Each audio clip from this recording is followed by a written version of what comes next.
All right, here we go. Now we got. All right. Oh, all right. We are ready to roll. Get ready, people. If you don't know, now you know. You know how we do things around here behind the whistle. Today we have the superstar, Super Sara, Dr. Erdner. Dear coach, what I wish I would have told you. Sports psychologist, CMPC, certified mental performance coach, CMPA, certified mental performance. Awesome. This lady is OMG embodied, right? Just look, y'all see her. There she is. She can climb a mountain, break down a 500-pound babbling, crying football player. She can take on the world. Doc, how you doing? I'm good. I'm going to hire you for all my walkout music. Like that you're just going to be the person that calls me out. I'm here. Because nothing hypes me up. I'm ready to go optimally perform in whatever sport I'm playing right now. That's what I'm talking about. We believe in optimal performance. Optimal arousal is huge. Yeah. But let me shut up because I don't want people to think I know anything about what you do, because what you do is absolutely phenomenal. And we want you to tell everybody about what it is you do. Now, before we dive too far into that and I start asking questions that people don't need to know about yet, tell everybody about your awesome journey from sweet home to home on the range. Oh my gosh. Yeah. So born and raised in Huntsville, Alabama. So sweet home, Alabama. North Alabama. So we grew up in Tony, Alabama, actually a suburb of Huntsville. Did all my undergrad at University of Alabama in Huntsville. Got a communication degree there, then went to Knoxville, Tennessee, which I didn't think anything could get more southern than Tony, Alabama, or just Alabama in general. Knoxville, Tennessee takes the cake. I think just Tennessee in general. And so Knoxville for my master's in communication studies. And then I met a woman, Dr. Becky Zakrychek, who was my PhD mentor, that came up to me and she was like, hey, I took her sports psych class. And she was like, what do you think about getting a PhD in sports psych? And at that point, I had no idea that sports psychology was actually a thing that you could major in. I was on kind of the communication route. I love to communicate. I love to learn about interpersonal communication. My master's thesis was on communication patterns between parents and athletes. And so I was still kind of in that sport realm. And look, we could do a whole nother podcast on that. That my master's thesis was very intriguing. So she was on that committee, and that's when she was like, hey, how about you come over to sports psych for your PhD? Okay. So I decided to do that. Stayed at Tennessee for 5 years. Go Vols. Moved on to Florida for a year, and did some professional work as a CMPC, and then moved out to good old Colorado, Alamosa to be exact, which is a 7-mile wide town with 9,000 people. And our Walmart services, and that's all we have is a Walmart. There's no Target here. Services, I think it's like a 75 to 100 mile radius, maybe less than that. I'm probably exaggerating, but yeah, it's a very small town, very rural. But I'm here at Adams State University as an assistant professor of coaching coordinator for our Masters of Coaching online degree. So absolutely. Alamosa, Adams State. Adams State plays sports. Yeah, we have sports teams. That's right. Is that that's the Rocky Mountain Athletic Conference? Is that what that is? Yeah, the RMAC. RMAC. Yes, the RMAC. We are known. Go ahead. Sorry. No. Go. But our track and field team and cross country team here is like where it's at. So when you come into the town, I almost called it a city, but when you come into the town, we have just like every year you could imagine. Like I think when it almost as if we've been winning national titles since track and field and cross country began. I think Adams State was in the original Olympics. Yeah, probably. Damon Martin is his name. He's the head coach. He's phenomenal. But yeah, we have them and a lot of good sports here as well. So yeah, but in the RMAC. The RMAC. Okay, look, there's nothing wrong with the RMAC. The RMAC is like what? New Mexico Highlands. I'm Oh, trying to you're think. going way too, I don't know. That's okay. Don't worry.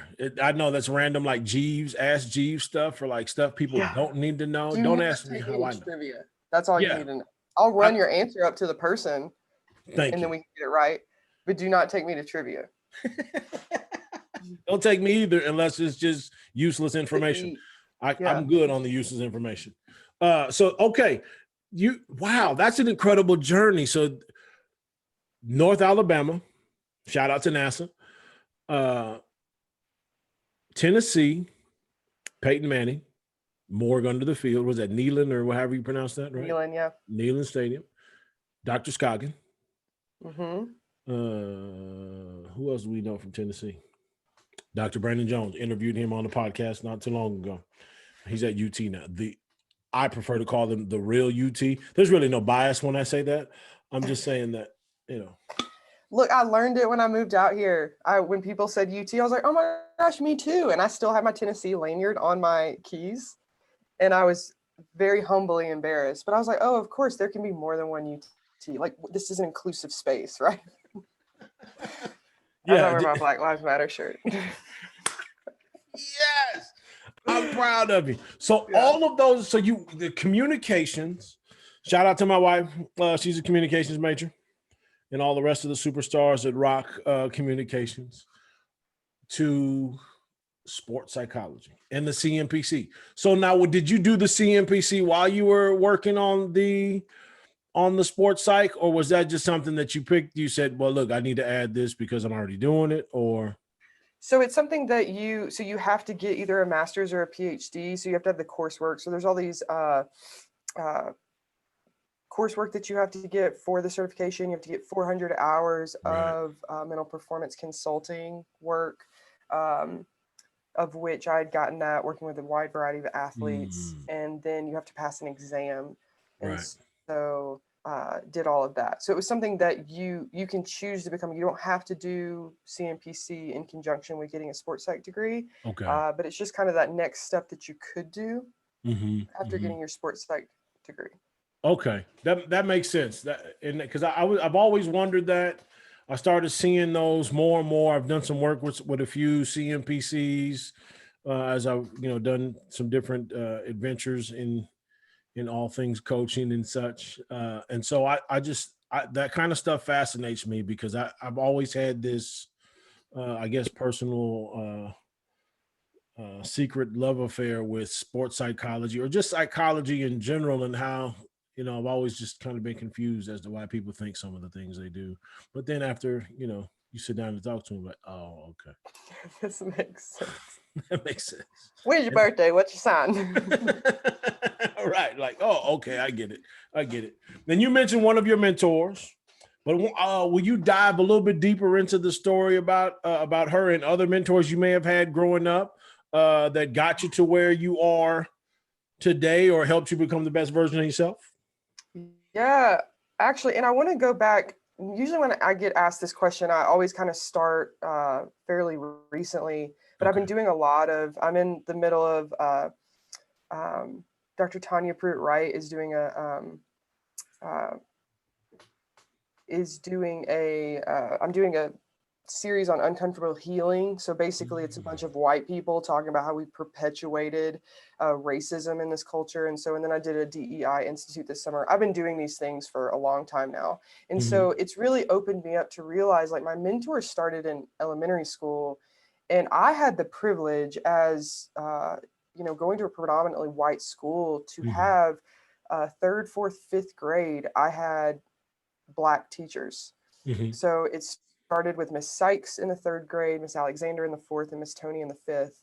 And they opened up my world. So, I mean, there are a lot of reasons why I'm wearing Black Lives Matter, why at one point, we'll get to where I talk about infusing DEI into everything we do. And at the time, as a formidable youth, I wouldn't say then, like, oh, yes, I'm becoming so well educated in DEI as a third, fourth, and fifth grader. But they really set the foundation for me, especially Miss Alexander. She was not shy in talking about Martin Luther King, about talking about the uh, about racism. Mm-hmm. At the time, I just didn't really understand it. My frontal lobe wasn't fully developed then, but they set such a foundation that when things started to hit the fan and when I started to become woke as my frontal lobe started to develop, if they weren't there, I don't know if I would be talking about half the stuff I'm talking about here. And then there came Dr. Leslie Fisher, who's researches a lot of sociocultural factors within sports psychology. So within sport, she was on my dissertation committee. She's at the University of Tennessee. She taught a women's sport and culture class. And everybody always kind of says, like, there comes that moment when you become woke and you wish you didn't because it was so much better. You were so much more comfortable, like, not knowing about the shit that's going on. Right. And then, like, you come into the world and you see it, and it's like research-backed stuff and documentaries you're watching, and then you're experiencing yourself, and you're starting to put the dots together on that's what was happening to me. Because just like a fish that's swimming in water, the fish doesn't know that they're swimming in water. We don't know that we're swimming in patriarchy and white supremacy until we're woke to it. And so she was a major one. Dr. Joe Scoggin, that we were speaking about before, my boss at the Thornton Center, student athlete academic success center at UT, was always somebody that I really looked up to, very inspiring dreamer, positive sight guy. Dr. Lars Cheekas, there's a point in my book that you'll get to that he was my sociology of sport professor that brought real issues to life. And one example is that, and I give him credit in the book for, and you'll read about this, he walked into our class, sort of flipping tables, banging his head up against the whiteboard, yelling at students. And we were like, and he's the nicest guy, bubbliest guy. Like, what the heck? And he just said, if I came in here and did this every day, I would be fired. But coaches do it every single day and nobody questions it. And like, that was his, like, mic drop, walk out of the class. Like, what lecture was going to happen after that? Right? Like, that was the lecture. Class is over. Yeah. And I actually have, I didn't necessarily plan it in my lesson plans by any means. I teach methods of coaching here at Adams State. And I always have the students that when I'm talking about coach abuse, that they will very openly and safely, like, devil's advocate, oh, Dr. Erdner, like, I feel like I need that though. I need the coach to get in my face. And it's almost as if it's a trigger, like they pushed a button in me that I didn't know was there. And I start, like, it's my cue, flipping tables, red face, cussing, throwing textbooks up against the whiteboard, you name it. And again, look at me. Like, it's, the looks on their faces are priceless. Next time I need to have a camera in there just to capture it. And I make that point and they're like, oh my gosh. And then I talk about how sport has made us immune to abuse. Right. And how, so to get to that space where you're saying, well, Dr. Erdner, I need that. I need somebody. Do you though? Or did you subconsciously script in your brain that you needed that because there was a lot of other factors, right? Like, I can't make my dad mad or my mom mad and get off this team. I don't want to make the coach mad at me, right? Because depending on what age you are, like, you want playing time. There's power dynamics there, right? Absolutely. So you subconsciously start telling yourself you need that, and then you become immune to abuse to the point that you might actually need it, but you've just encoded within yourself that it's a real domestic violence case, like the victim, where you're like, oh, I don't understand why they won't leave. Right. He's beating her every day. She's beating him every day.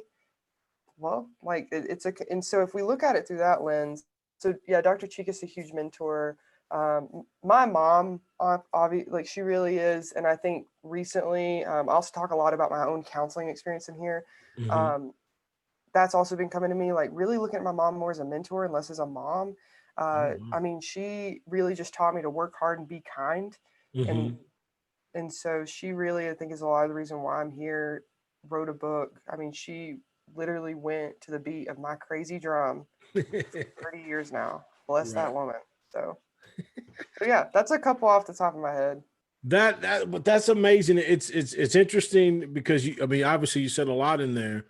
And it's interesting that that the professor walked in and that was like the lesson that stuck with you. Obviously you've been through a lot of lessons and a lot of lectures and so on and so forth, and then obviously transferred it to your own practice as a professor now, and to hear some of the explanations. And I know if you talk to some of my athletes, my transition or my evolution as a coach, from like, if you talk to athletes I used to coach way back when to versus the ones I coach recently, you're going to get a completely different story. And I've already made peace with those young men and women, but not an abusive. I wasn't an abusive coach, but I could understand how body language gets misinterpreted sometimes, and even language.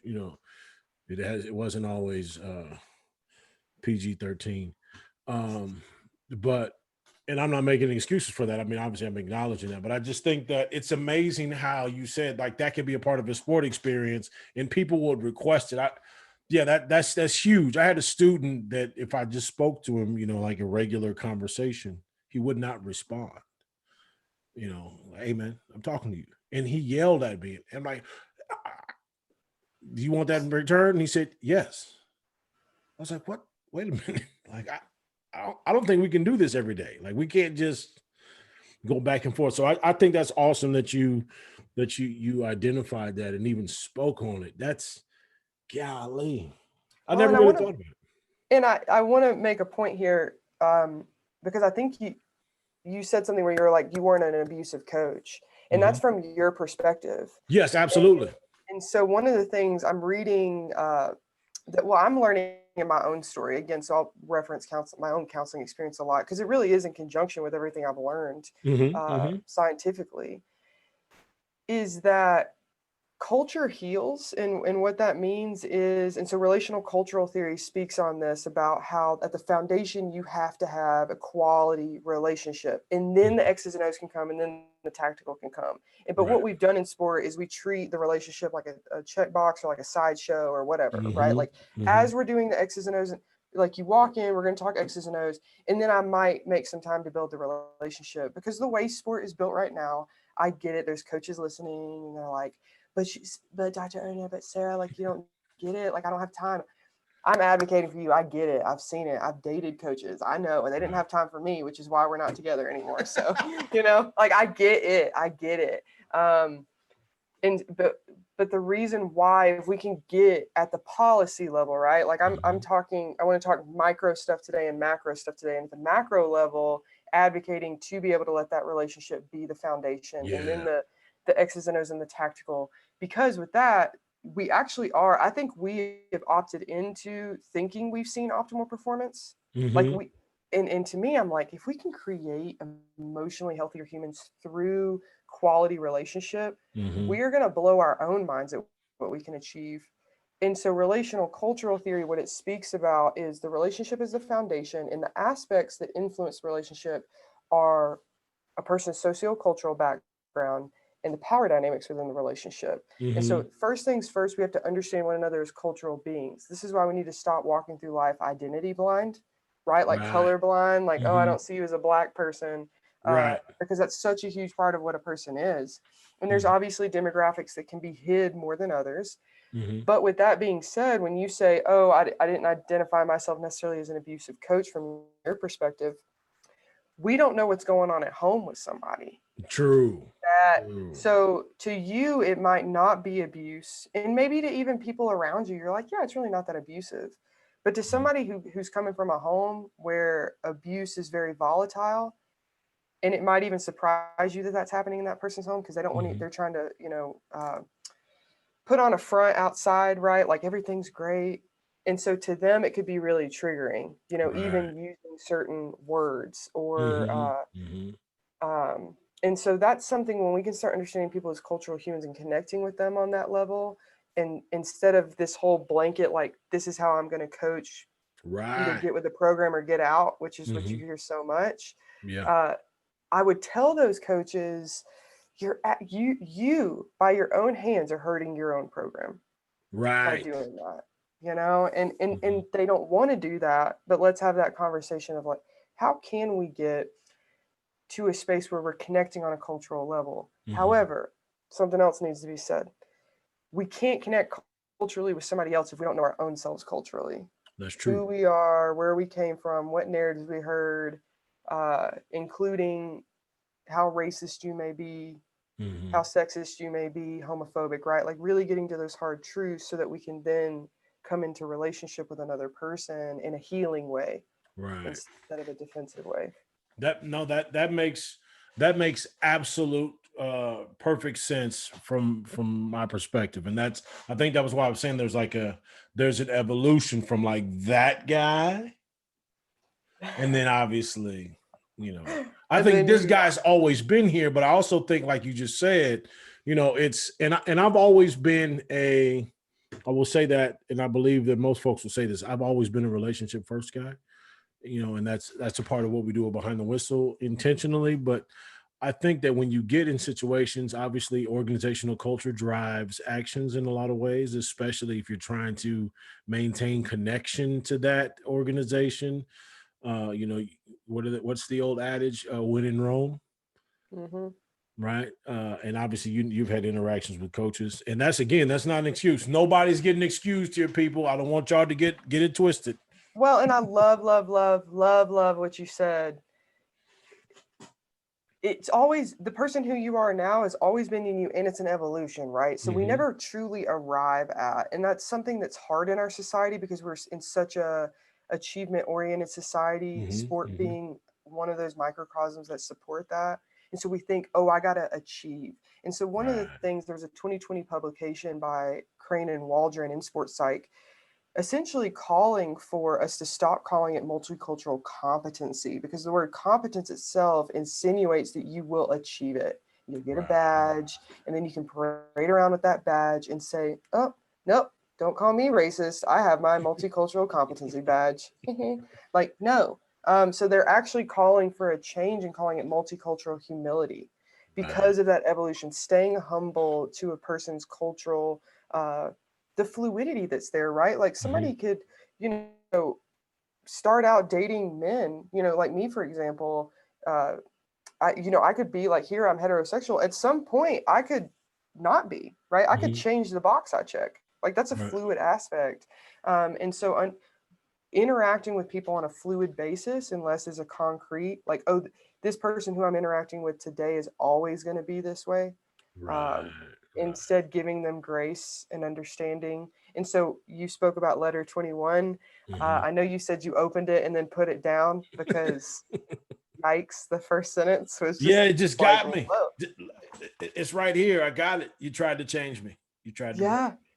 And I was like, okay, I'll come back to this one later. Yeah. But when I cannot wait for you to read it. I don't want to give a spoiler alert. But that letter speaks to evolution of the athlete, and it speaks about grace and mercy within it. So that's all. I don't want to go too much in there. That'll also give a teaser to the audience. I can't wait. Dear coach, I told y'all thought I was playing. It wasn't a Phantom book. It's a real book. This is a real human being. She's right over there. Okay.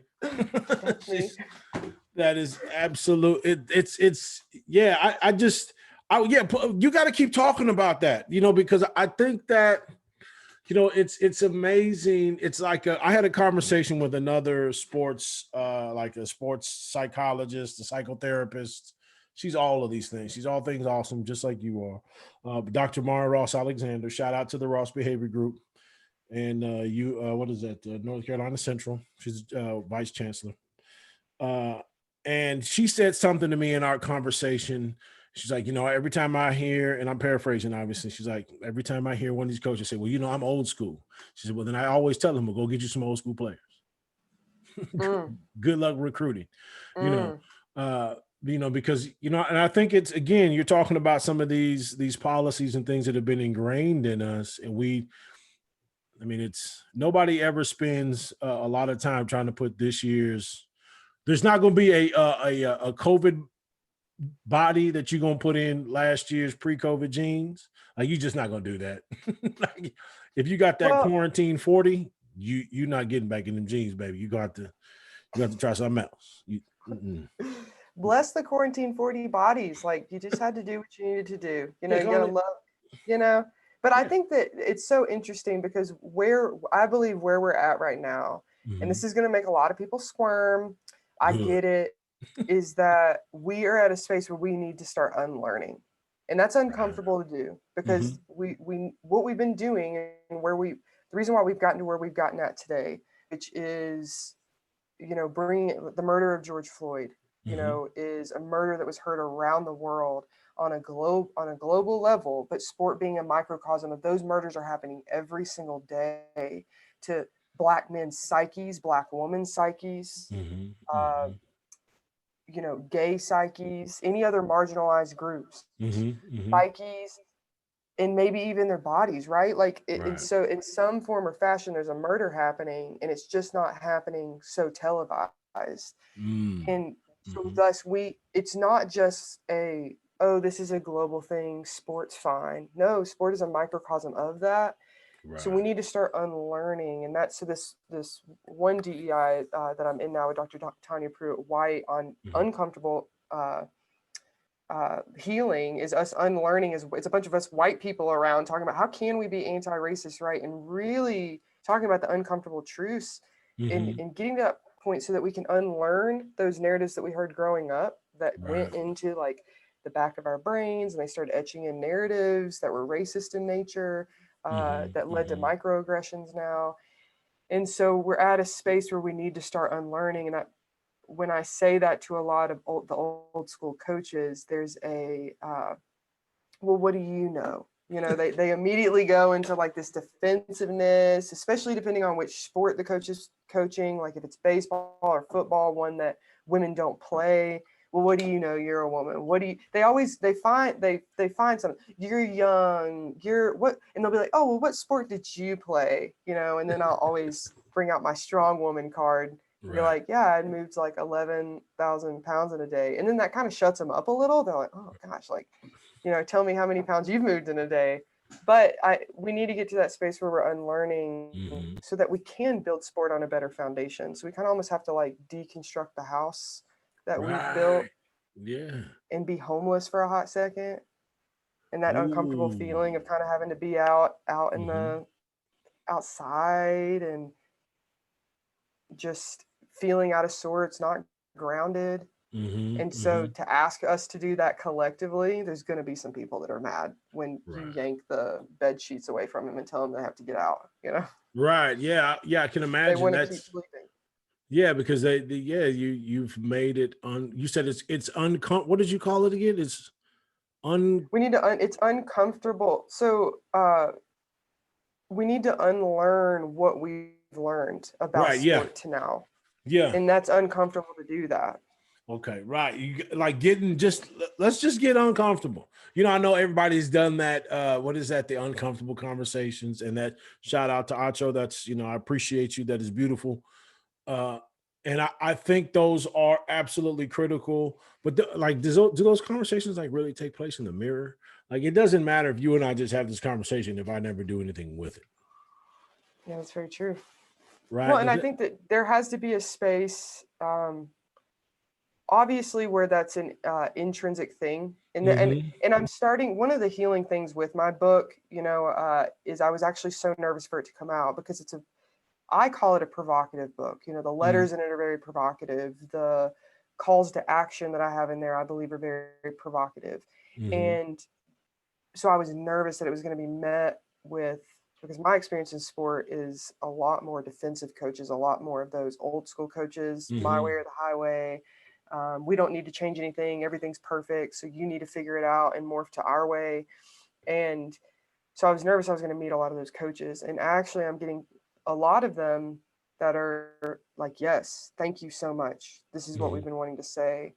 But I do anticipate getting those coaches that aren't necessarily as open. And with that in mind, having those conversations, both at the micro level, right? Like, how can I call you in and have the conversation instead of calling you out? Right. Connect with you culturally, right? Share with you my personal experience. Again, everything you talk about looking in the mirror. I just got done with a counseling session 2 days ago with my counselor, Jess. Shout out to Jess. You're the best. I love you. Jess, you're the best. Yes, I know. I'll do this one little clip and just send it to her.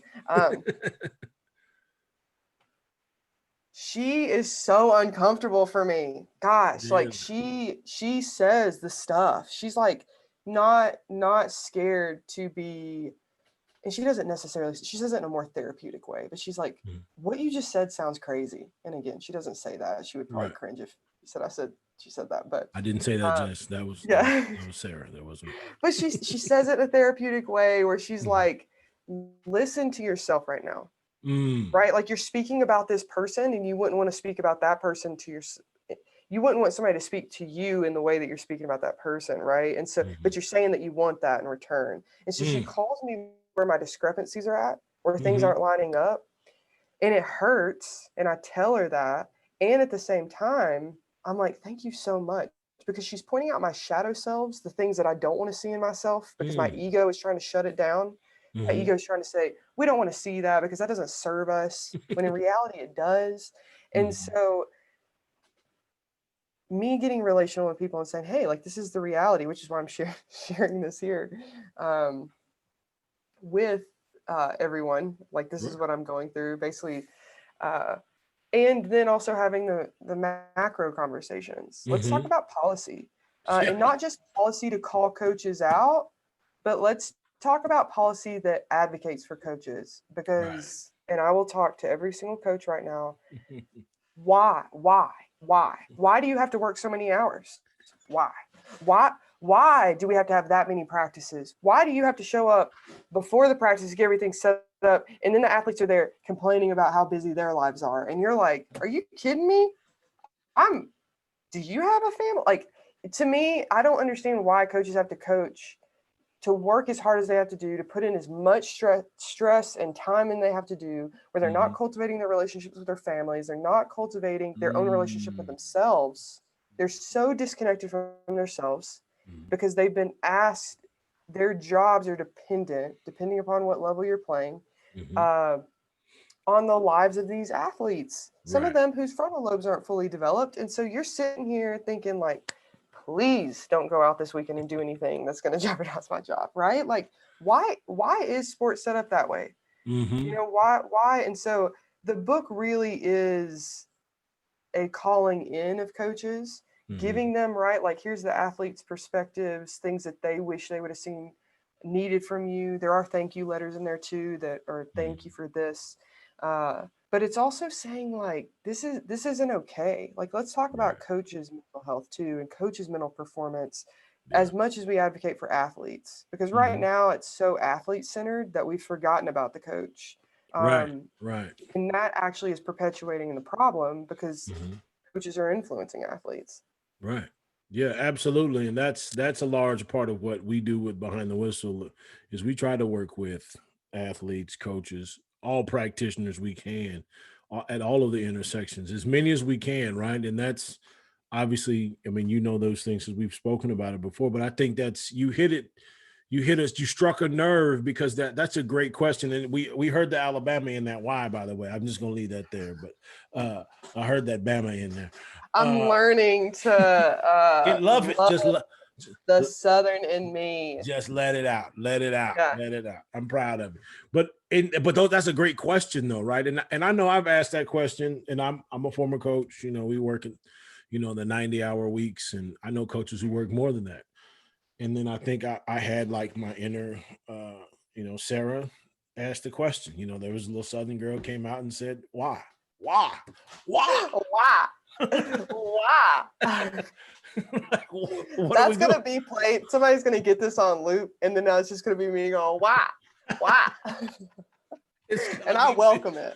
yeah, I it's welcome it. beautiful, but that's a great question. Like, now obviously from back in the day when you had to cut the film yourself, right? So you're splicing and doing all these things.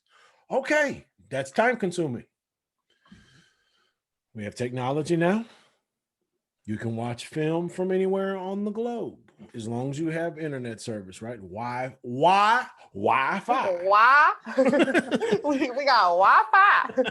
Exactly. Oh my gosh, here I we mean, are. can we use? Hello. I mean, Well, here's another question. Why, while we're here, why are coaches I can't, the spirit comes out of me. I think I Mhm. die a little bit when I see how many coaches are getting fired and how much money they're getting paid to not even work. And then you have professors like myself, teachers, I mean, millions of dollars on buyouts for coaches to literally, they're getting paid to just not work. Mhm. Why? Like systemically Mhm. Right. That is where we place importance. yes. What do you celebrate? Right. What do you celebrate? That's shout out to Yes. Patrick Briggs. Like what that's a good question. And now obviously this is going to sound hypocritical coming from a coach, but I'm gonna ask the question anyway. There's something that threw me off, and it goes right along with what you said. You know, when you know the early onset of the COVID situation, the tournament gets canceled, everybody's sitting down somewhere because we have an abundance of caution and so on and so forth, right? They're thinking about furloughing all of these people. And I'm thinking, okay, that some part of that from a sport admin, that makes sense from that perspective a little bit. But then I started like really diving deep into, I guess maybe that's where that psych stuff comes in, shout out to Mizzou for the help and Dr. Scoggins. But that's where that like the thought comes in, like, wait a minute, you made $100 million last year. Where did that go? Now, granted, I understand that you have expenses and so on and so forth, but are you telling me you spent all of that? You spent more than that? And so now you got to lay off all these people, like you said, that were the professors that you need to keep on campus because they're still going to have to teach those students online or whatever the capacity may be. And so I just started wondering, when that first happened, like, what the heck are we doing? And then I said it earlier, I'm a little cynical at times. So they're going to play. They're gonna bring those amateurs. The amateurs are going to volunteer to play to save the economy. And then look what is happening to these athlete bodies. And Killing them. so yeah, and what is I was just reading an article this morning, and was it University of Florida basketball The player? basketball. I read that. Whew. Like, what are we doing to these bodies, these beautiful bodies that do not deserve to be abused like this? Mhm. And they are just commodities. They are Right. being used as commodities to make money. And Right. yes, it's a smoke and mirrors thing, right? Because they're really popular. They're getting all these likes on Twitter and Instagram, so that it's making them feel good, almost distracting them from the fact that they're being used as commodities. Right. And The then their frog in the bodies river. are dying on the court, Mhm. right? Like they're dropping like flies. And then we're finding out, right now it's not necessarily confirmed yet that this is he had contracted COVID-19 in the summer, and then they're saying that he had an inflammation of the heart that could be associated with COVID-19.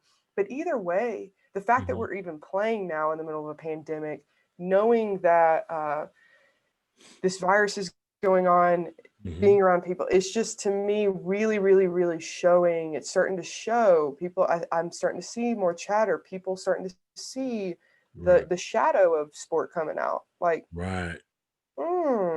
okay, this Yeah. isn't so good. Yeah. And so, how, again, interacting with people as human beings first, and then athletes second. But again, so much money is going into sport. It's like, well, Right. this has to go on. Let's figure out a way to make this work instead Right. of figuring out a way to make sure everybody's safe. Right. Yeah. And that's why I say, I know it comes, folks will say, well, you're being hypocritical because you coach and yada, yada, yada. And I get that. And I'm not disrespecting that. I understand that, there, like you said earlier, you mentioned it. There are a lot of livelihoods tied to this. And so that's where the conversation, like it gets tough, right? And I'm not making excuses. I'm just saying it gets tough because that body feeds bellies, pays for light bills. And in a lot of contexts, when you get coaches who are former athletes, they were also a part of the system, right? So you're just tilling the soil. We're just turning it over, right? And again, that's why I say I think it's tough, but it goes to policy, it goes to everything that you just talked about. You would not. There's no mitigating factors. If somebody was out shooting up the stadium, you wouldn't keep playing the game. right? Now you've got invisible bullets being fired at folks. And like, we'll dodge them. Well, you can't see them. Mm. Well, and it's interesting too, because It's tough. you as a coach have your hands tied behind your back too. Right, Right. exactly. And so, and that's a point I make in the book, right? You know, in the whole journey to writing Dear Coach was very healing for me, right? It started out, I'm this player who, what do I wish I could have told my coach, but never did, you know? And then I was like, I bet there's other athletes that have things they want to say. So it kind of started out very angry. There was anger there, justified anger. And then as the 2.5 years went on and I was gathering letters and doing that data collection and reading them and reading between the lines of them and my own personal observations, also being a scholar that has interviewed coaches before, it was coaches that actually brought me to this. I was interviewing coaches about how they influenced athletes. And they were like, you know what, Sarah, like our perspective is all cool, but we want to know what athletes think. And Yeah. I was like, yeah. So reading between the lines, I saw where are we advocating for coaches? I mean, we're asking so much and giving so little to them. And so I started to really see like, wow, like I thought my hands were tied behind my back at the hand my coach was doing that, when in reality we're talking the macro level is tying both coaches and athletes hands behind their back, the coaches families hands behind their backs, like even the administrators hands behind their own backs. And so really just wanting to start the conversation, right? And to approach that conversation in a very like, hey, let's just chat. You know, I'm not here. I don't want this to be defensive. You know, Yeah, I want to right. be like how Colin Kaepernick walked in, you know, and spoke to that military individual and said, hey, like, let's just discuss. Let's Right. talk about perspectives, right? And how can we get to a space where it's not my opinion, your opinion, but it's this kind of collective with all voices being heard in one.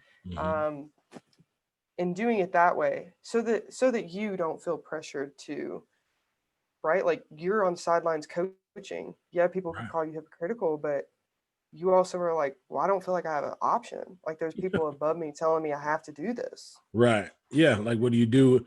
Exactly. And that's, again, that goes back to like that. It's an odd space to be in, right? You've got the amateur and then you've got the at will. What's the difference? Right.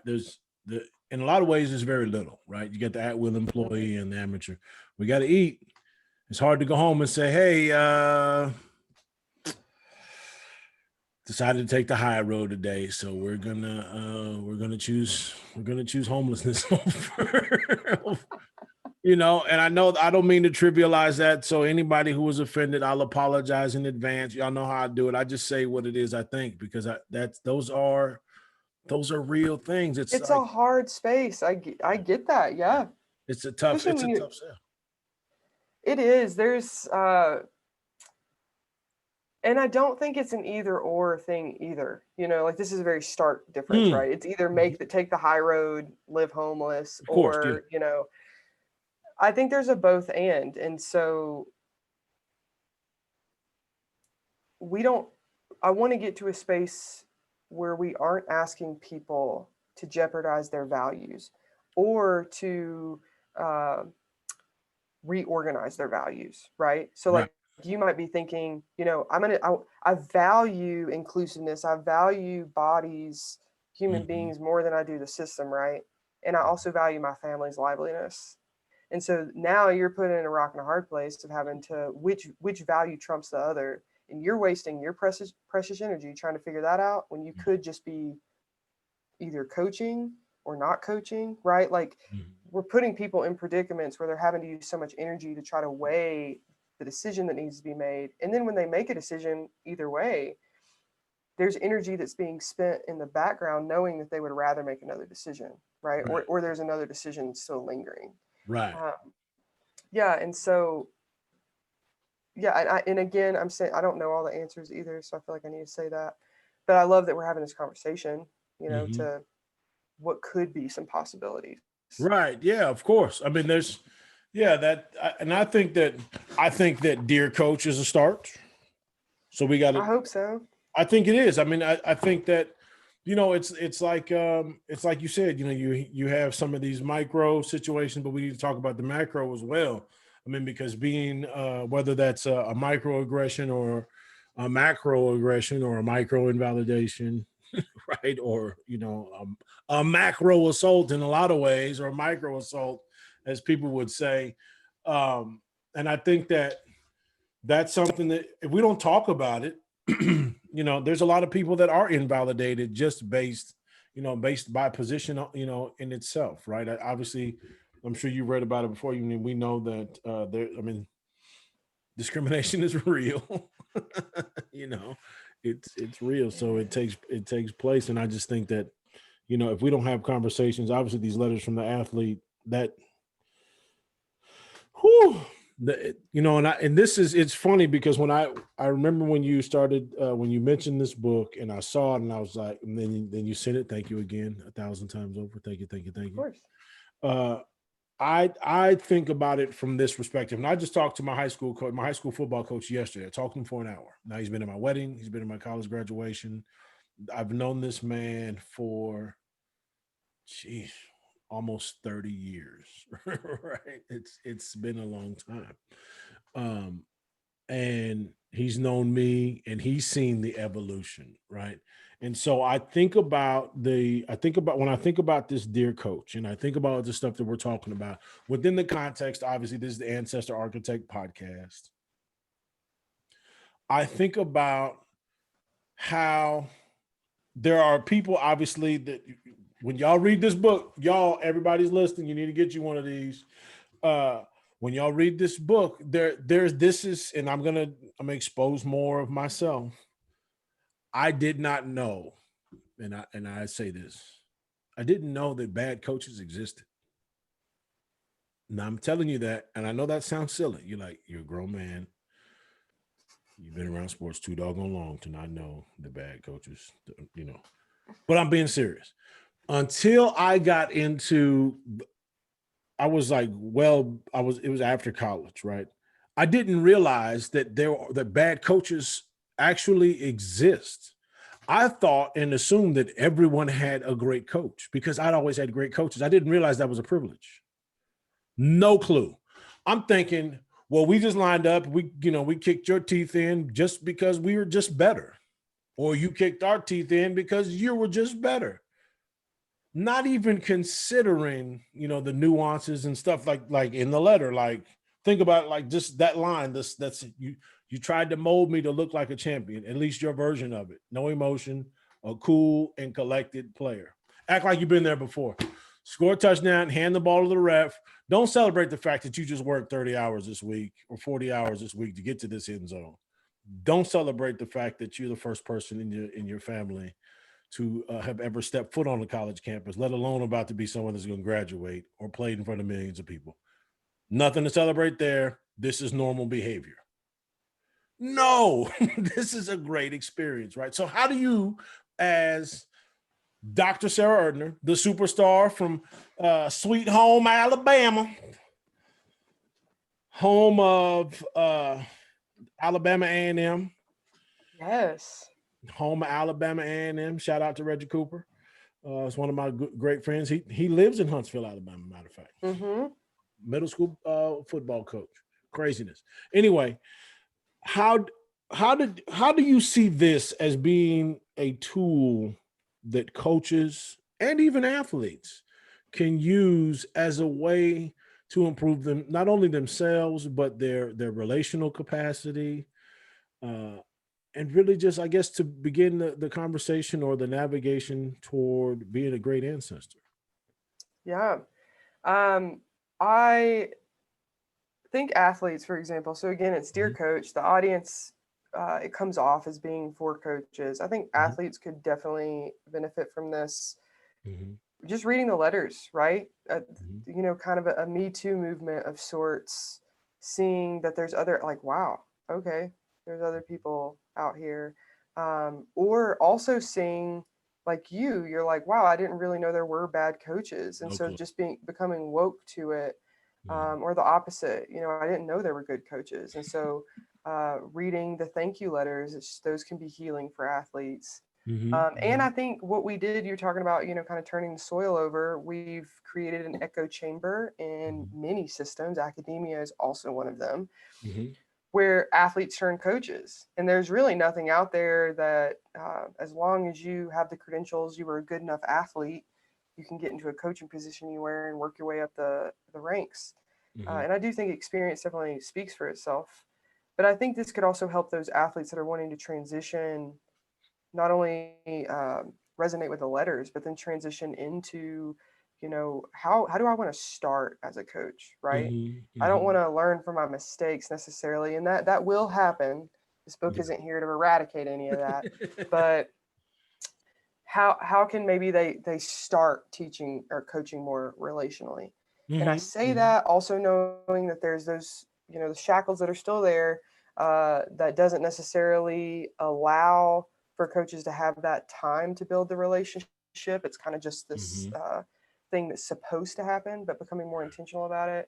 And then I think coaches, I really hope coaches, there's a reason why I started out part one of the book with the thank you letters. I didn't want to start with shots fired by putting out all the constructive criticism from the get-go.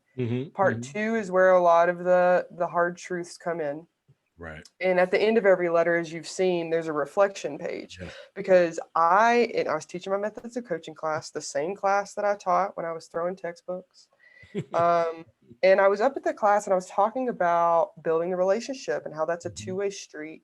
And I tell them, I'm not saying, it needs to be an egalitarian relationship, right? Like the coach is going to have some power, but it doesn't need to be a huge gap. Let's just bring it down a little bit.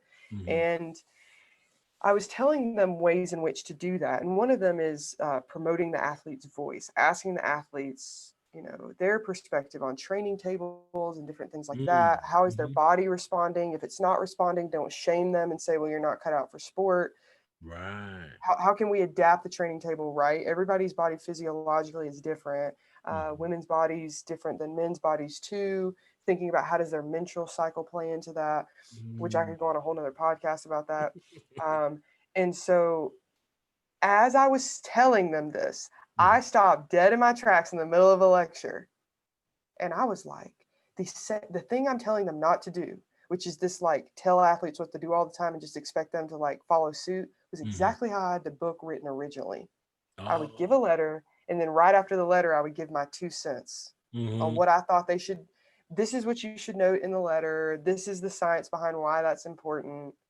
And I called and I told them that. They were like, oh, did you just, like, what happened? You just stopped mid-sentence. And I told them, I pointed out my own flaw.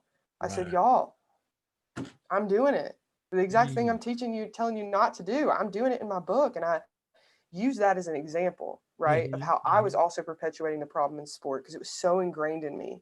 Those are the types of books I've only read in sport, which are the microwave books. Like, here's the A, B, C, D, E, F, G formula. Go out and do it.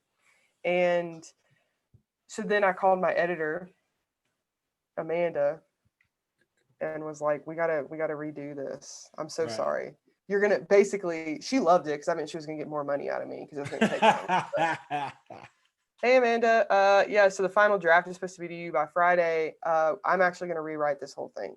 And so that actually led me, the original book only had 10 letters in it. And it was then me yapping. So it's like 50-50. Now it is, the book itself is like 70-80% athlete voice, 10-15% of me giving open-ended reflective questions for coaches to think about what stands out to you, right? There's a quote, one of my favorite quotes, a book read by 1,000 different people is 1,000 different books. So each letter read by 1,000 different people is 1,000 different letters. And there's going to be something that stands out different per. And so for me, a person in power, the author of this book, to tell you what you should get out of it, I'm doing the exact same thing coaches did to athletes. Right. And I was like, dang. So went out, put out a call for more letters, got an onslaught of them. Oh, wow. And then that's where I just I want the athletes' voices to speak. And then for the coaches to get less of me whitewashing them, essentially, Sara Erdner washing them, essentially. And then part 3 is where I say, okay, like, let's start the conversation. Here's some points that I think we should start talking about. Mm-hmm. They're not all inclusive. This isn't the capital T truth. Now let's chit chat.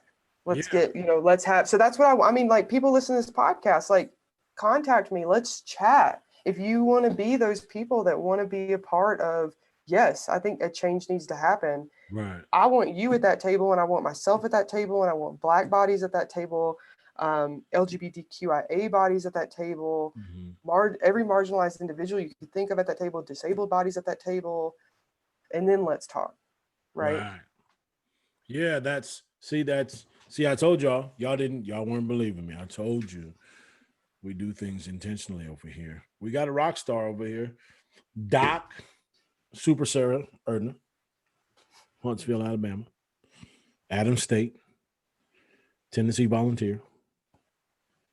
I don't even know what the University of Alabama Huntsville's mascot is. What is the mascot at Alabama Huntsville? It's a charger. Oh, I'm good with the Chargers. I'm look, the Chargers belong in San Diego, people. Take your butts back home. Let me move on before I start waxing too much about my grievances. I'm not trying to air my grievances like some people on TV. I'm just saying, let me keep moving forward. So let me ask you, I want to say this is the $1 million question, but it's really not the $1 million question, although it is like our main question. And I think you've answered it 1 billion times over, but I want to give you a chance to hear less of me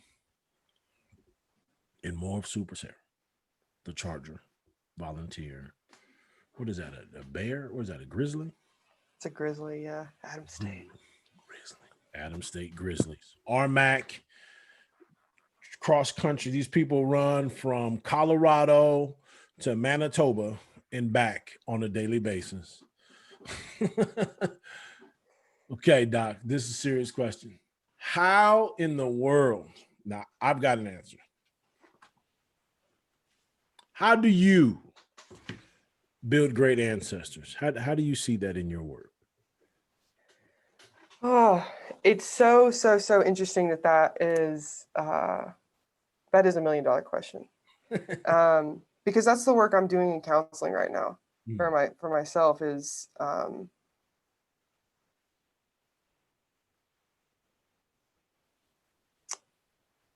healing what needs to be healed from my relationships with my ancestors before me. Continuing to stay in connection with them. Forgiving where I need to forgive. There's a letter in Dear Coach that I remember when I did. It was actually an interview that turned into a letter. So it was an interview for my dissertation that ended up turning into a letter. And we both cried in this interview with this athlete because it was a very, very, very volatile, very physically abusive relationship with a coach. Oh, wow. And he, at the very end of the interview, started talking about after the years of being with this coach, they started to put the pieces together that this coach is giving to us what they didn't get from the world, right? Like they can't give us love because they were never given it. Wow. And so when I think about how to build great ancestors for me, and if you would have asked me this last year before I like really, really dove into counseling, I've been in counseling on and off all my life, but this year I was like, no, nothing comes in the way. Mental health first. Every once a week, Jess and I, and it for me, it's understanding, healing those looking in the mirror, going back to your past. That's why one of the things I have in there is advocating for mental health advocacy campaigns for coaches that promotes them to go as much as we do athletes, that has resources for them that they can tap into. Not the same resource that's there for athletes, right? Because then that gets all puddled up with, the athlete comes first. And then if we have time, we'll pencil you in. No. So that you can heal your relationships, with your family, with people that have passed, with people that are still alive, right? So that way you're not using sport as an outlet to get your aggression, your anger out on. And so that I can learn, and really to connect. I did in counseling on Monday, we actually did a ritual where I reconnected with my ancestors in a very loving way. We did a very just inviting them in. Uh, we're all around and we're just talking about what we love about one another. And from that space of cultivating love from my past, I'm now able to cultivate love for myself, heal what I need to heal so I love myself, and then move forward so that those that come after me, whether I have children or not, um, that I interact with them more out of love than not. Not to say always, because Lord knows we're human. And there's just times when we're tired.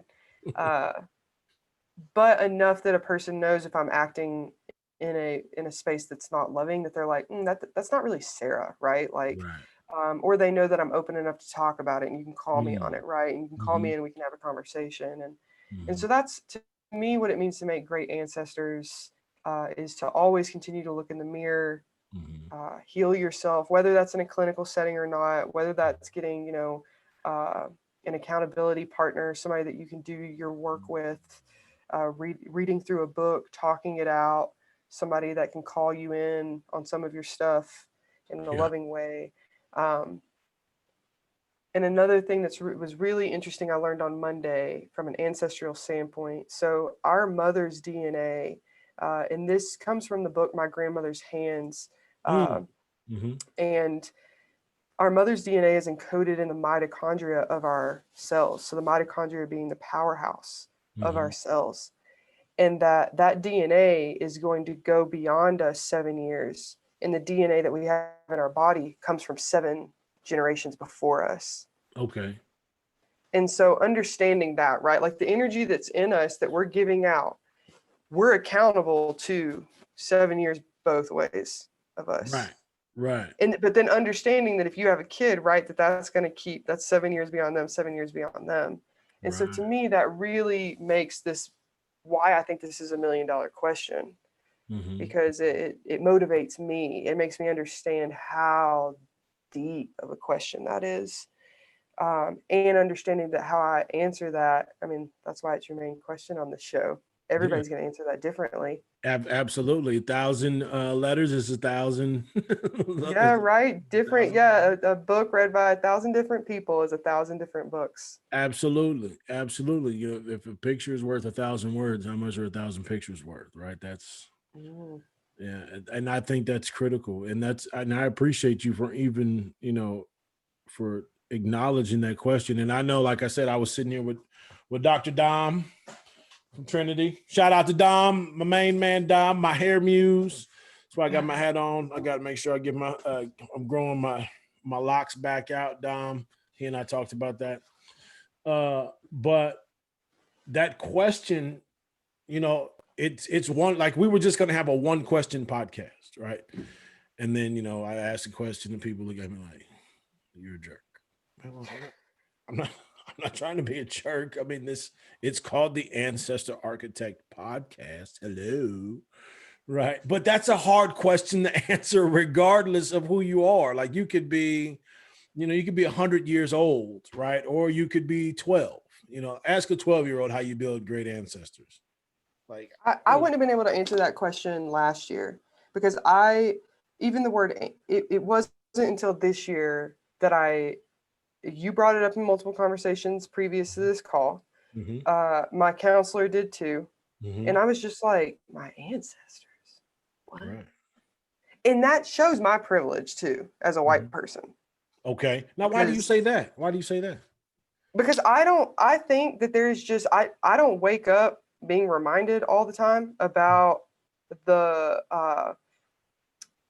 so racism, for example, when those microaggressions happen, you're being reminded in that moment of the 400 years. Right.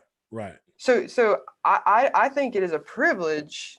I'm very aware of that privilege of like, oh, I'm 30 years old. I'll be 31 in January 25th. And so send me some happy birthday DMs, and slide them in there. Slide them all in there. And but for me to be 30 years old and to just this year be introduced to that word, okay, because I think we don't want I'm not being reminded every day of where I came from, right? Mm-hmm. Like, go back to where you came from, right? I'm not being reminded of that. I'm not being reminded. I'm not being microaggressed or overtly aggressed based on my Mm-hmm. skin. For me to then be like, go home and maybe my parents have the conversation with me, right? About, well, this has been going on for 400 something years, right? Like, Mm-hmm. that didn't really happen for me. And so I think that just the word ancestor itself, obviously it's going to depend on how people answer it, but Mm-hmm. I think that is, I'm in a place of privilege that I haven't come in contact with that word as much. Right. That's amazing to me, and I I've, as somebody who's obviously had a lot of those intersections and confrontations, and even just as a teacher of a lot of different layers of awesomeness from that walk into my room, whether that's virtual or brick and mortar. People don't get lost. I know everybody's like in your room. Yeah, no, I'm not in the building. Uh, but there was a young lady, and you reminded me of her just now when you in what you said. She was like, I don't know. I feel uncomfortable. I don't want people looking at me. And I said, look, don't. You can't apologize for something you didn't control, right? Now you can acknowledge it. That doesn't mean that you're responsible for it. But I could say, you know what, I see that. I see you, and that's something that I shouted him out earlier, Dr. Dom and I. It's like, look, I see you, and I appreciate you, regardless of the situation. I see you, and I appreciate, and I'll acknowledge that. And I think that's interesting that you say that about, because I never really think about it. I guess that goes back to what we talked about earlier, right? Like, that's that diversity. How do you create a diverse and inclusive environment? Um, Well, that answer is gonna be different based on who's in the room. You know what I'm saying? Like, and so to give you a blank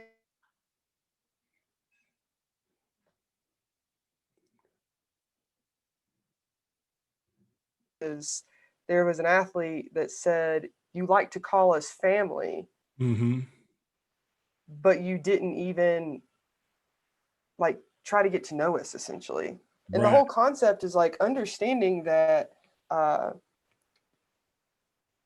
often we like to have a deductive approach, right? Like, Mm-hmm. this is the culture of our team. Right. We're a fan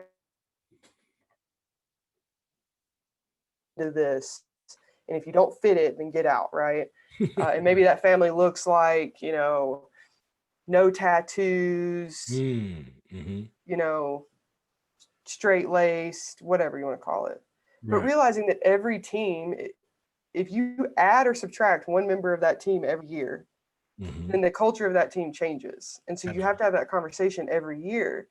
Like, what does that family look like? And so the DEI is going to the diversity, equity, and inclusion is going to look different based on the makeup of the bodies that make the team, of the Mm-hmm. bodies that make the organization. So yeah, I'm with you on that question. I'm like, it's so hard to write that in a cover letter, because Yeah. I'm just like, I would say that it's like that, here's things I would do maybe to promote it, to get to Right. know, but Yeah. How do you know if you want just a blanket statement, then I don't need to write it. Like, yeah. well, I'll tell you when I get there. How about you hire me and let's find out? Well, and I'll give you this example of what I mean. And I used to be very uncomfortable to have these conversations before, because like I went through that phase when I became woke. I'm like, oh, I'm a white person. I feel guilty. Like, I don't know what to do. Like, I'm just gonna like not have the conversation, and just Mm, try not to be racist. right. Right. Isn't that like, yeah. And I got Yeah. to tell you right after that. Go ahead, keep going. So I was working for a team, and it was there was a player that came very sluggish to practice, Hmm. and I was like, hey, like, what's up? You seem a little off today. And they were like, oh, like what? And I was like, well, if you want to come by my office after practice today, like, do so. I'll be there to chat. Like, if not, like, whatever. I just want you to know, like, I know I see you, Hmm. right? And something's up. So they come in, and this is a Latinx athlete, male, Latino. Um, and sits down and starts to share with me that their cousin back home was stabbed multiple times and murdered. And so I remember being like, one of the things in sports psychology that I teach a lot against when I'm mentoring aspiring CMPCs, and I just taught like a positive psych class this semester. And I'm like, every week it was like a drum I would beat, because I'm like, it is so easy to get into toxic positivity, right? Like he could have come in and I could have been like, well, how can we use this in a good way? Right. And I've done that before. Right. Forgive me. Like I just, when you're, you're new, like you're like, okay, well, how can we use this to fuel your performance? Right. And I remember in that moment, I'm like, I have not taken a class about how to like navigate and consult with an athlete when they come in and like their cousin's been stabbed multiple times and murdered. And so I remember at that point, I'd taken some DEI classes and I thought, at this point, I need to talk about the elephant in the room. But it was really uncomfortable at the point, but I still did it. I was like, I said, I have to admit this. I said, I am a white. I said, the only thing going against me is that I'm a female. And I was like, but I'm a highly educated, white, young, able-bodied woman that grew up in the United States of America, very privileged, middle-class family. I said, there is no way I can begin to understand your story.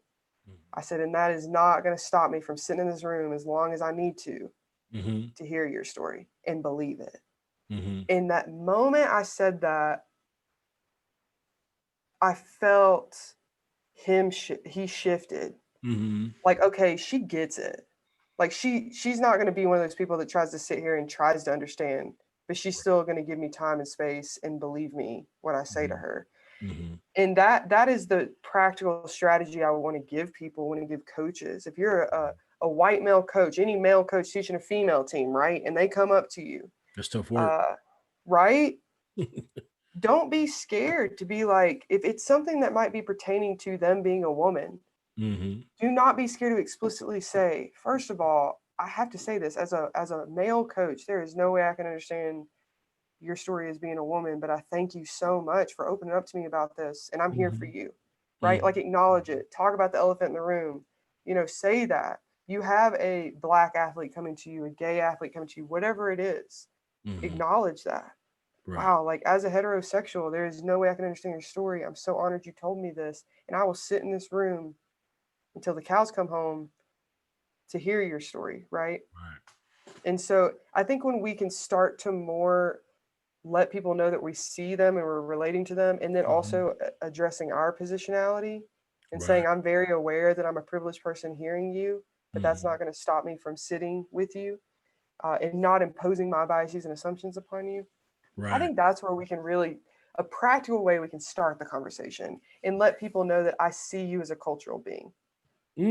Okay. And that makes sense because, I think that goes back all the way back to what, you started off with is, that's, if we can start there, then it's almost like you can get to, I guess, boundless levels of optimal arousal, right? And optimal performance. You can get there because if you start there, that's a pretty doggone good launch pad, right? That's versus trying to retreat to get there and then rebuild, right? It's like the adage, you cannot withdraw what you didn't deposit.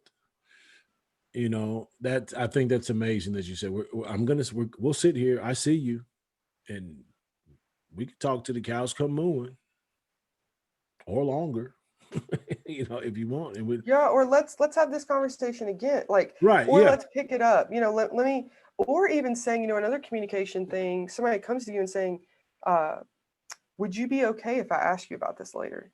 Right. Or do you just want this to be a one-time done? Because that athlete, and so that one athlete, the male Latin player that came into my office, I said, how would you like us to move forward? I care about you. Right. And I'm going to want to know how you're doing. However, there are those like me. I don't want the coach every day, how's it going? Right. Because it's just reminding you of what happened. Right. Yeah. And I said, how would you like for me to handle that? Do you want to just keep going on? And then it's an open door, right? You can come whenever you want, but I'm not. But I let them be the person And I Mm-hmm. said, Mm-hmm. would it be okay though if, they said, yeah, just treat it like it's normal. I'll come in your office if you want. And I said, Mm-hmm. may I ask for your permission that maybe once a week I just kind of look at you and I'm like, Right. just very like, because I want to engage that. Mm-hmm. I just want to, but if not, that's cool. I want you to know, like, I'm checking in, you're on my mind, Mm-hmm. but we're going to keep going as normal. And so, but having the conversation, because an athlete could say, no, I want you to check on me every day. Okay, well, how would you like that? Would you like it to be overt in front of practice, in front of all the players? Would you like a text message, an email? How would you like that? Have that conversation too, because it could Right. also be just as damaging if I came in every day and I was like, how's your family? How's it going? Right. And then Yeah. I'm just reminding them, literally, I'm priming their mind to think about the murder of their cousin. And of Right. course, they're not going to go out on the field. Yeah. Yeah. With absolutely no malice at heart. You just like, you know, and I get it. And I wish, I wish that we all, and I say we, I got my coach cap on. I wish that that was a part of, the coach's development and the education. That's one of the greater reasons why my wife and I started Behind the Whistle, because we've had some interesting experiences, and I remember having to tell one of my athletes that his best friend was killed, and I'm thinking, okay, first of all, timeout. Because you try to do as much, empathizing as possible, while also dealing with the fact that this is one of my former athletes, but this is his best friend, right? There's a difference, right? They grew up together. We met a few years ago, and not being equipped to have that conversation, and then not necessarily having somebody that you could call on, because I think there's a fine line between you just called the counselor who may not even have that type of relationship or rapport, and they're not going to speak to that person, or maybe obviously they have parents and such, but I just wish that that was a part of something that we did. We give coaches whistles, we give them keys, but how much training do we give them? And I'm not suggesting that they try to be Dr. Sara Erdner or Dr. Mari Ross Alexander or Dr. Emmett Gill. I'm not suggesting that. That's not what I'm saying. I'm not trying to replace them, but there's also a point of contact person, and that's going to happen like right in the moment. So what do you say? How do you Yeah. deal? Well, Does that make you're a sense? first responder is Exactly. what you are. And so when I was at the University of Tennessee, my first 3 years there, I was an assistant hall director for university housing. And Hmm. I remember, I don't know how I survived that job, because you're on call and you're just, I don't know, you're just hyper vigilant all the time. You never know when your Hmm. phone's gonna ring. Uh, I mean, I probably wasn't the best hall director either, just because I was also doing a master's degree at the same time. It was a completely different realm I was in. Hmm. That 3 years taught me more than anything I've ever done in my life, Hmm. because it taught me the first responder, like how Hmm. to just and to learn how in a chaotic situation how to be a first responder, and that's Hmm. helps me with how I relate to people so well. Right. And so yes, how I don't think that we're, again, to advocate for coaches. Yeah, and yes, it's not Ha- an indictment. Yeah, absolutely. like so I'm sitting here, I'm like, my heart hurts for you that you were given this information and that you hadn't been given the information to help. Like, the first thing you're like, how do I deal with this, Right. instead of, okay, I know exactly what to do, right? Like suicidal ideation. Right. I've gone through that training so much, and unfortunately I have dealt with talking people off ledges more Hmm. times than I would like, that Hmm. I know I see the signs, the text message, when you get a text, which I've had gotten from an athlete before. Hmm. Thank you so much for everything you've done for me. Yeah. This Whoa. seems a little Woo. off. You're welcome. How's it going? And then I went straight into, after a couple text messages, I was like, where are you at right now? I'm just I'm in my house by myself. Oh, what? Didn't you have a game today? Like, what? Right? And then the whole, are you thinking about killing yourself? Question number one. Hmm. Question number two, how would you do it if you did it? Right. Do you have those means in which doing it? Question number three. And Right. again, explicitly asking it. And so getting coaches to the point, maybe not, again, suicidal ideation being one, suicide training being another, but that, how can you be a first responder when you're giving those kind of main things, right? Maybe Right. you're the one that learns about a parent's death and then you're the one that has to give the information. Yeah. Let's walk coaches through interpersonal training on how to handle a hard conversation like that. Right. Absolutely. And yes, I 100%. And it's not, I know some will listen to it and they're like, "Oh, he's being a hater." No, that's not what it is. I'm thinking of ways to make our response, our serviceability, our leadership, our kinship, our relationship, just make everything better, the experience better, because obviously the more tools that we have to work with each other and exchange. I mean, there is this leader member exchange that takes place. We're trying to build cohesion, right, in this collective experience. And if we're not equipped to do it at an optimum level, right, it goes back to optimal, right? If we can get that built within the coaches, within the system, within the policies, right, and in the education, the curriculum, because last time I checked, there's really not much of a curriculum. Why is that only at the master level, right? Why is that not happening at the undergrad, right? Why is that not happening at the secondary level? There's some kids that they tell you right now, "I want to be a coach." Okay, well, let's start talking about this, right?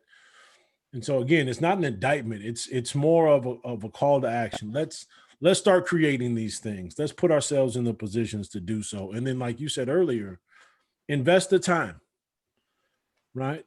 We can, we need to get, a Sara Erdner podcast, right? Dear Coach podcast or something. But we need to have like courses and things like that. But I just think that's necessary, because if you have the agency, then you can use your abilities to make things better for the people around you. And that's a part of how you build great ancestors, right? Like, Dr. Coach Pat Ivy is a sports psychologist, right? He has a doctorate in sports psychology. He's also certified, he's a master strength coach. Right? This guy's all things performance, right? How many of them have those things? So the access to somebody like him is a privilege, just like an access to you. It's a privilege. But I just think of the more that we have, the better we can be. And not like, "Oh, let's use 1,000 apps to get these kids going." No, I'm not talking about drowning them. I'm talking about filling them, so and the same thing for coaches.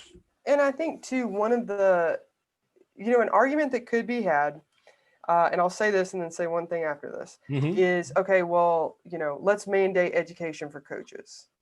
Well, then we have to have the conversation about the privilege of education, the whitewashness of education, and so to mandate that, we are then actually, so historically, for example, back in the day, back before Title IX came about, you actually had to, at the NCAA level, have a master's degree in order to coach. I don't know the exact year that transition happened, but when Title IX came out and it gave women access to sport, other marginalized groups access to sport, they realized, oh, we want women coaches, right? We can't discriminate against them. Right. But historically speaking, back in the 60s, 70s, women were not going and getting master's degrees because women weren't. So they knew, it was like, okay, well, we got to get rid of that policy in order to let this happen, or else we're going to have some lawsuits. So got rid of that policy. And so now what's happened is nothing really came in to look at that policy, rewrite that policy, or even, we also need to have this conversation within academia too. Academia is a microcosm of the larger society. Why is it set up the same way it is? I make a comment in the book about how there needs to be a better collaboration between academia and sport. Yes. We call it athletics. However, yes. And at the same time, we have to understand that the academy is also needs to be called in just as much as sport does. And yeah. How can we work together to not only go inward to go upward together? Right. Yeah. And so, but I do think there does need to be a better collaboration between sports and academics, uh, so that we can understand what direction does scholarship need to go, does Mm-hmm. research need to go, how can research, so Dr. Brian Garrity and a couple of his Mm-hmm. colleagues, he has done research back in the day on bad coaching. And so, but in the academy, the issue is, so I'm a tenure track professor, meaning in 3 years from now, tenure and promotion. Uh, but there's no, in my TNP packet, in the materials, I'm only evaluated based upon my teaching abilities. So like uh, students telling me I'm awesome Mm-hmm. or not. My research line, how successful I am in that, and my service to the university community department. Mm-hmm. Nowhere in there am I evaluated within my 5 years of how well I bridge the gap and take my research and make sure it gets into the hands of the people that actually need it. And that is the case for most tenure and promotion tenure and promotion faculty. And then by the time you get tenure and promotion, you're tired. You're so tired.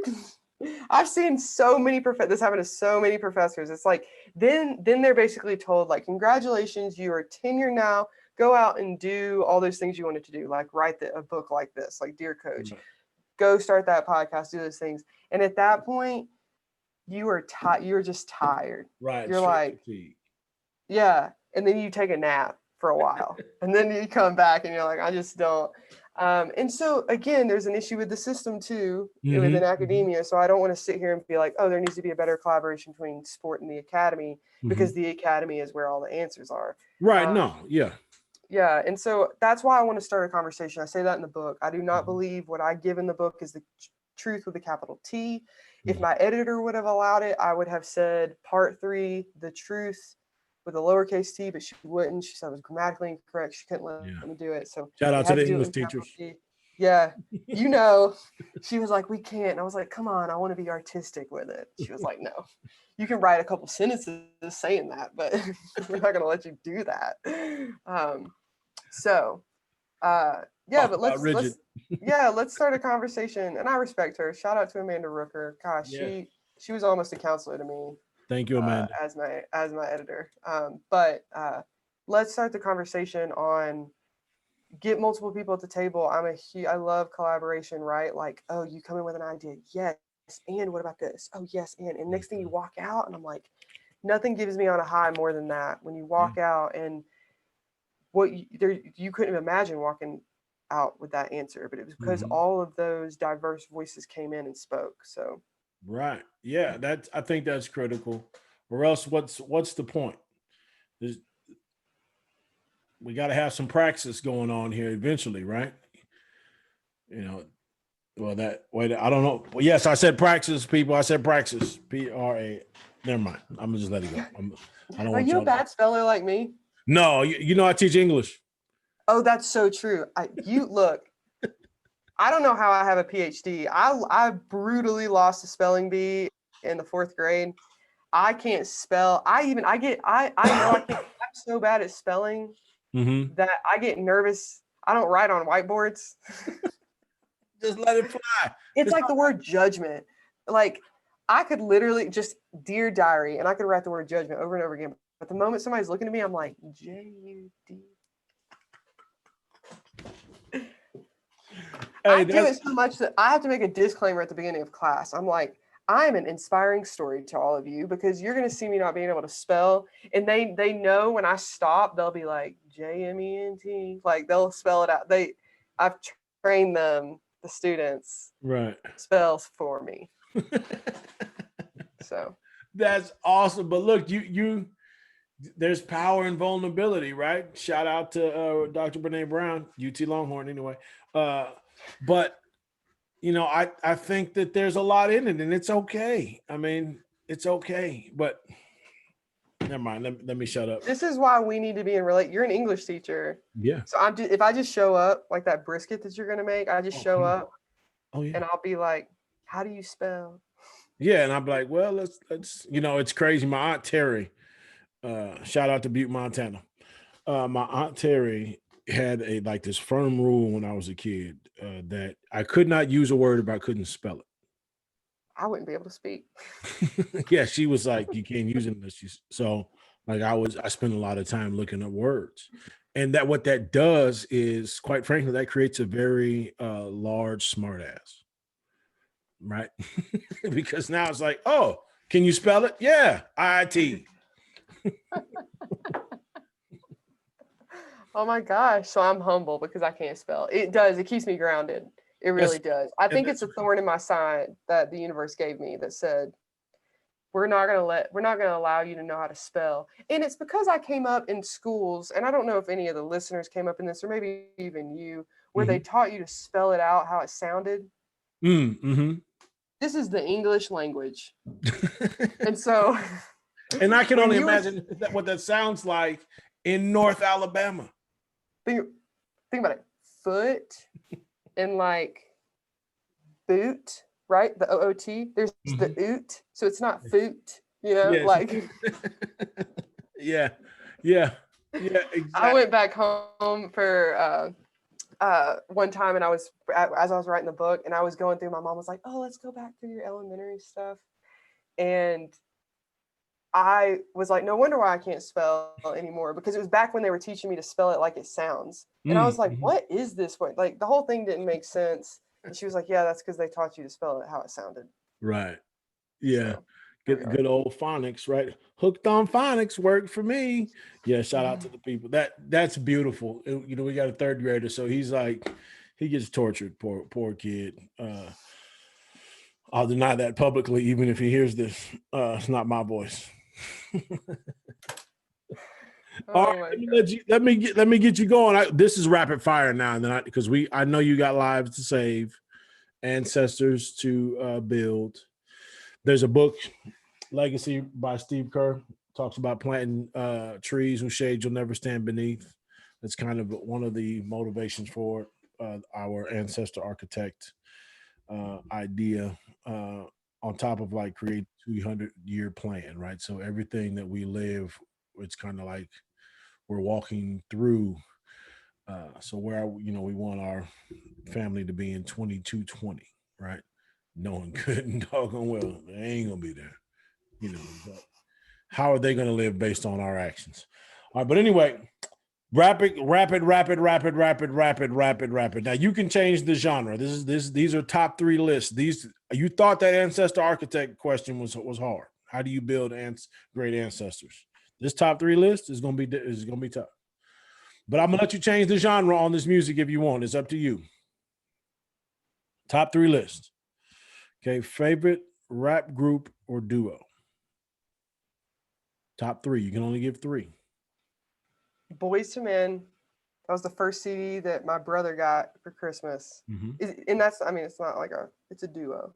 Yeah, you could change the genre. It's up to you. Let's just go top 3 all time. Let's go with that. You said Boys to Men. Yeah, God, so good. Gosh. Oh yeah, see, I told you. Salt and Pepper, I got down with that growing up. And then who? Gosh. 3, duo. Or, I also was like a Backstreet Boys thing. Backstreet Boys. I'm trying. Yeah. Okay. Backstreet's back. All right. Shout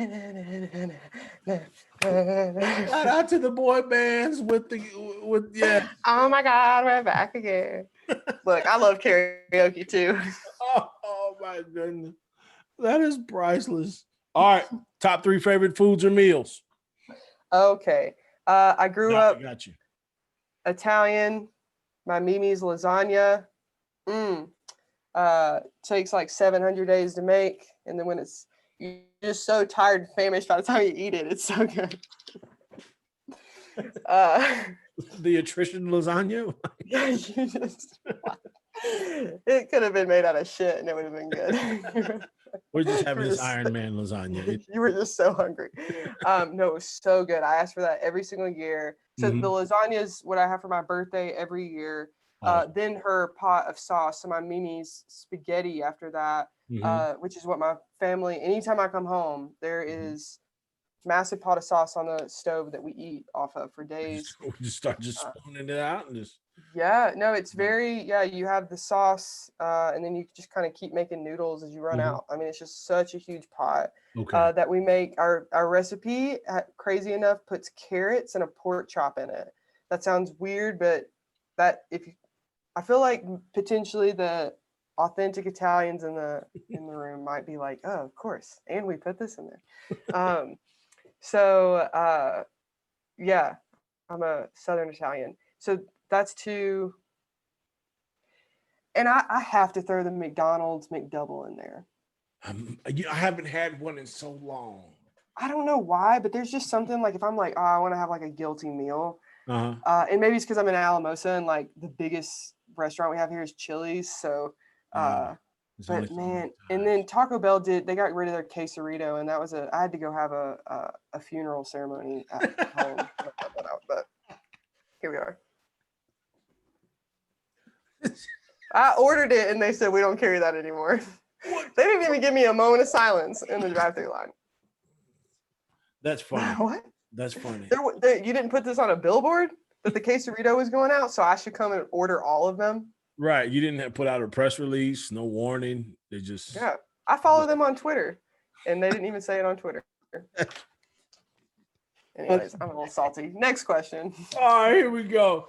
Top 3 sports, favorite sports to watch. Love basketball, March Madness basketball.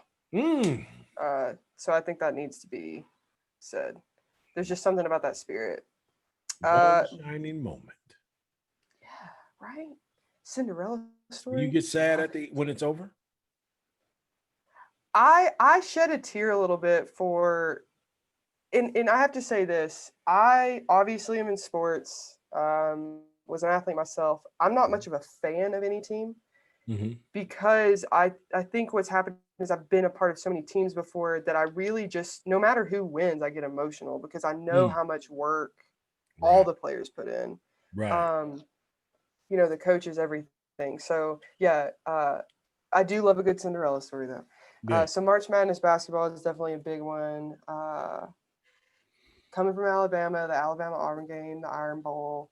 Roll into yeah, we. I have to say, I'm more of a War Eagle. Oh, love watching. Yeah, we're a house divided. Cam Newton. Yeah, we're a house divided. But my mom would be very proud that I said that. She's a diehard Auburn fan. Really? Yeah, she puts a tiger hat on and everything. And she's never played sports in her life. I love it. I love my mom so much. She's so funny. Yeah, so she, the Iron Bowl is another one. What else do I like? To be honest with you, I think being in sport, I don't watch that much sport because I just try to stay out of it so that I can stay fresh. But I do love a good Olympic, like figure skating or like the luge. And then, when you're starting and there's memes about it, right? Like you start the first day and you're like, wow, that's so fascinating, the luge. And then by day 4, you're like, of course you're not going to win Team Russia. Like you didn't hit the degree angle at 90 miles an hour. There's no way that you're going to cut 2 seconds off of that. And all of a sudden you're an expert. I'm that person. I'm like, there's no way. So you can just imagine what I'm like watching like the Christmas holiday cooking shows. I'm like, that was way too much butter. That cookie is not going to turn out. That's me. That's hilarious. Oh my goodness. Oh, I love it. I love it. Just don't start doing that with curling because you're gonna. That right there defies logic. I still need somebody to explain to me why that's a sport. But whatever. No insults intended. I'm sorry for those who I just offended about the curling. I just don't understand how sweeping. Or have a conversation. I think this is a great moment. Call people in, right? Yeah, call me. Let's do it. Let's have a conversation. I'm good with it. Yeah, help me understand. Yes, I need to know because I still watch it, even though I don't understand like why you're sweeping ice. I get it. Call me. Let's do it. And we can talk about it all year. I'm cool with it. I like watching it still. it's crazy. But you know, I grew up in a house where we watched everything that came on sport related. All right, here's the last one. And this one is going to be, well, I got two more actually. Favorite movies, 3 movies. Give me 3 movies. Warrior, #1, based out of Pittsburgh. Ooh, Warrior. Cry like an absolute baby every time I watch that movie. The entire Rocky series. That's why Cinderella. Exactly why we're on here together. There we go. What is it? What is Rocky is mandatory watching in this home. Yeah, I remember watching it with my dad growing up, and it was just such a, like, I don't know, my dad really reminded me of Sylvester Stallone. Like, he built our whole entire house with his bare hands, just that type of like worker. So a lot of respect for the Rocky movies. Gosh, what? I'll go with a movie I watched recently, Happiest Season on Hulu. Makes you laugh, makes you cry. I left that movie feeling not only like a better person, but like I needed to get to work to become a better person too. A good way, in a joyful way, in like a Christmas spirit way. So if y'all have Hulu, watch Happiest Season. It's just, gosh, that really left a great mark on me. I'll probably go back home and watch it tonight. Go home, watch Happiest Season on Hulu. Okay. Well, Doc, I know we mentioned them earlier. We've come to the end of the road. All the way up. I had to. You had to do it. It was coming. I set it up and you took it. I'm proud of you for taking that. That was beautiful. Because I'm telling you, anybody needs a karaoke partner, I will do backup. I will be center stage if you need me to, so you can do the harmony. And we can start with that song. That could be our opener. That is priceless. And then followed by Respect by Aretha Franklin. That's also there you go. Just spell it out, right? Oh my goodness. All right, now tell the people, and this is going to be in the show notes as well, folks, but tell the folks how they can connect with you, because we need people to connect. We want people to connect. Curling folks, y'all know how to get a hold of me. I'm available. Whatever it is you want. You know, they said breakdancing is going to be like in one of these upcoming Olympics, not the 20. That actually would be dope. I think dancing is a sport that is fascinating to me. Yeah, that's a movement right there. Like it is, and it's because, like, I think if you actually like give it a go, you'll realize like this is definitely a sport. Like competitive cheerleading, like, oh my gosh, like all of that stuff. I have so much respect for. Yeah, they're crazy. The Flyers. No, I'm good. I'm permanent base. Same. Permanent. I'm here. All right, tell the people how do they get a hold of Dr. Sara Erdner, Super Sara, as we like to call her over here. I don't know about y'all, but we'll call her Super. Yeah, Instagram, Twitter. So I have my personal account, which is at doc_Serdner. And then I also have Instagram and Twitter for just the book, in case people are like, okay, I'm done. I don't want your nonsense. I just want the book. So I got at _Dear Coach on both Instagram and Twitter. You can also find me on LinkedIn under just my personal profile. And then, so my book, actually, it is print. It's out. I mean, you see it. It's in advanced reader copy. So that means that I order them, and so you can order them from me. So on both my Twitter and my Instagram, there's an order form that you can put out to order an advanced reader copy. If you don't want to do that, and the advanced reader copies are signed by yours truly. If you don't want to do that, it is on Amazon right now for pre-order, but it won't come out until June 22nd of 2021. And the ebook will come out for purchase March 2nd, 2021. But if you want to go ahead and get your hands on it, you can order it through the links I got, so that you can get it smells real good too, for all you book smellers out there. It was the first thing I did when I got it. You can smell the knowledge. I smelled it. I love the smell of books. So yeah, that me. The look of a champion. The look of a champion is passion. I like it. Letter 21. I can't wait to dive into it. I'm going to sit here and after I go outside and watch the the destroying of this net with baseballs and wiffle balls that little man is doing. Yep. His dear coach letter, and I know you know this because you wrote about this in your thesis. The most troubling experience in the sport experience is always the car ride home. Yikes. Yeah, that is book number 2. Yo, we got to do something about that. I need to get you connected with the Positive Coaching Alliance. Yes. Because we need to share that. Because yes, We're here. I'll be getting an email. Yeah, you'll get an email. Tyler is in Tyler, where's Tyler? Tyler's in Denver, but he's in charge of Colorado. So I'll get you connected. Y'all need to connect. He's a rock star. Elevate is what his company is called, but he's also with Positive Coaching Alliance.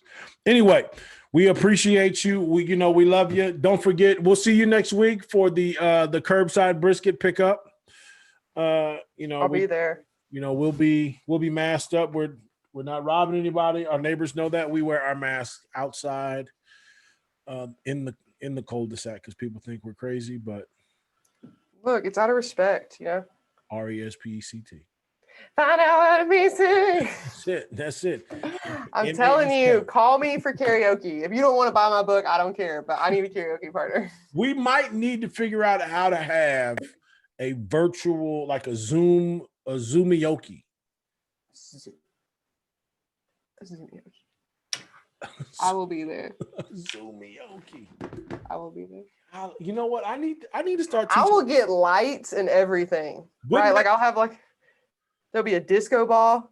I'll be dressed in my full outfit, everything. Would that not be like a cool?